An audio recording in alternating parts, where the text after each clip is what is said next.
ಅಂಬೇಡ್ಕರ್ ಅಂದ್ರೆ ಅವರೊಬ್ಬರು ವೀರ ವಿದ್ಯಾರ್ಥಿ.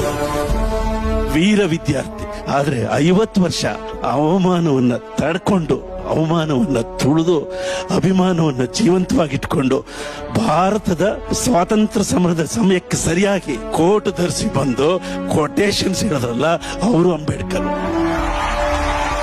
ನನ್ನ ಪ್ರಕಾರ ಭಾರತ ಮಾತೆಯ ನೊಸಲಿಗೆ ಇರಿಸಿದ ಪುಸ್ತಕ ಸಿಂಧೂರ ಅಂಬೇಡ್ಕರ್.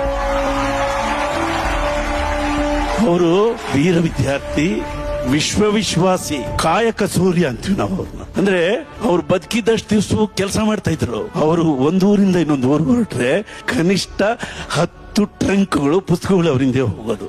ಭಾರತಕ್ಕೆ, ಭಾರತೀಯ ಸಂಸ್ಕೃತಿಗೆ, ಭಾರತೀಯ ಪ್ರಾಚೀನ ಪರಂಪರೆಗೆ ಒಂದು ಸಿಂಬಲ್ ಬೇಕಾಗಿತ್ತು. ಅದನ್ನ ಎತ್ತಿ ತೋರಿಸ್ಕೊಟ್ಟವರು ಅವರು ಧರ್ಮಚಕ್ರವನ್ನ. ಅಲ್ಲಿ 4 ಸಿಂಹಗಳಿರ್ಬೇಕು ಅಂತ ಹೇಳಿದವರು ಅವರು ಎಲ್ಲ.